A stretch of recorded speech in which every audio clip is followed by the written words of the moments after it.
ગુજરાત સરકાર દ્વારા રજૂ કરાયેલા બજેટના વિરોધમાં આમ આદમી પાર્ટીના ધારાસભ્ય હેમંત ખવા ટ્રેક્ટર લઈ સચિવાલય પહોંચ્યા હતા। ખેડૂતોના પ્રશ્નો અને બજેટની જોગવાઈઓ સામે વિરોધ દર્શાવતા હેમંત ખવા અને તેમના ટેકેદારોને પોલીસે ગેટ પર જ અટકાવ્યા હતા। આ દરમિયાન પોલીસ અને પ્રદર્શનકારીઓ વચ્ચે ઉગ્ર ઘર્ષણના દ્રશ્યો સર્જાયા હતા। આખરે પોલીસે ધારાસભ્ય સહિતના કાર્યકર્તાઓની અટકાયત કરીને પરિસ્થિતિ પર કાબુ મેળવ્યો હતો।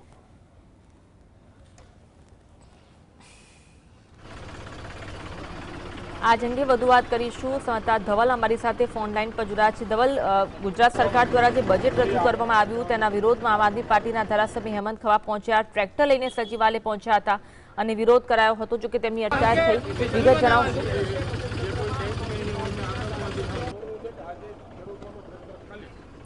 ધવલ, સૌથી મોટું 4 લાખ કરોડનું જે બજેટ છે તે રજૂ કરવામાં આવ્યું હતું, તેને જ લઈને જે આમ આદમી પાર્ટીના ધારાસભ્ય છે હેમંત ખવા તેના દ્વારા ખેડૂતલક્ષી બજેટ ન હોવાની વાત છે તે કરવામાં આવી હતી ને તેમાં જ તેઓ આજે વિધાનસભાના ગેટ નંબર 1 પાસે પહોંચ્યા હતા। ટ્રેક્ટર સાથે કાર્યકર્તાઓ સાથે પહોંચ્યા હતા। ટ્રેક્ટર લઈને જે પોતાનો વિરોધ છે તે નોંધાવવા માટે પહોંચ્યા હતા ને ત્યાં આગળ જે ગાંધીનગર પોલીસ છે તેમના દ્વારા તેમના સાથે ઘર્ષણ પણ થયું હતું ને ઘર્ષણ થયા બાદ અટકાયત કરીને અત્યારે હાલ તે કાર્યકર્તાઓને તેમનો છુટકારો પણ કરવામાં આવ્યો છે।